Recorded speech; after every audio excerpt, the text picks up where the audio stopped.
जिस देश की पुलिस जनता की रक्षा करने के बजाय उन पर लाठियां बरसाती है, उन पर आंसू गैस के गोले फेंकती है और शांतिपूर्ण प्रदर्शन को खुद ही हिंसात्मक प्रदर्शन में तब्दील करने की कोशिश करती है और महिलाओं के साथ पुरुष पुलिसकर्मियों द्वारा अभद्र व्यवहार किया जाता है, वो यकीनन कानून की रक्षक या संविधान की रक्षक तो नहीं हो सकती।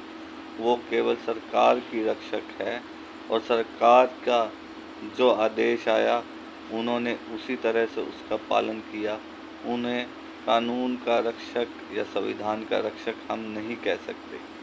और जिस देश की न्याय प्रणाली का मुख्य न्यायाधीश ये कहता है कि उसके पास जनता का दर्द सुनने का और जनता के लिए न्याय करने का समय नहीं है और उसका समय बहुत कीमती है, उसे बर्बाद ना किया जाए, तो आप समझ सकते हैं कि न्याय प्रणाली के दोनों ही स्तंभ जो मजबूत स्तंभ है वो भारतीय संविधान की रक्षा करने में और कानून की रक्षा करने में असफल रहे हैं और दोनों ही क्षतिग्रस्त हो चुके हैं।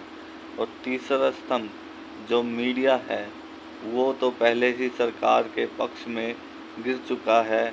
उसे केवल सरकार की बातें जो लिखवाई जाती है वही उनको सुनाई देती है और वही वो दिखाते हैं और वही समाचार पत्रों में छप के सुबह हमारे पास आ जाता है। इसलिए अब सिर्फ एक ही स्तंभ बचा है लोकतंत्र का, जो है जनता। अब ये जनता तय करेगी कि इस लोकतंत्र को कैसे दोबारा से जिंदा किया जाए, हमें इस गुलामी से दोबारा से कैसे निकाला जाए, क्योंकि लोकतंत्र का स्तंभ आखिरी और जो सबसे महत्वपूर्ण स्तंभ है वो जनता ही है।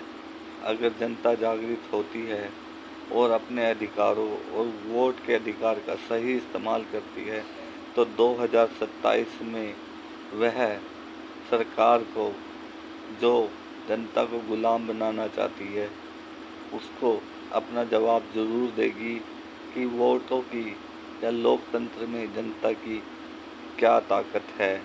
उसका जनता सरकार से हिसाब लेगी। अगर लोकतंत्र का यह मजबूत स्तंभ जिंदा है तो हम न्याय प्रणाली के बाकी स्तंभों को भी ठीक कर सकते हैं, लेकिन इस मजबूत स्तंभ को हमें जिंदा रखना है। अब इस स्तंभ को गिरने नहीं देना है। जनता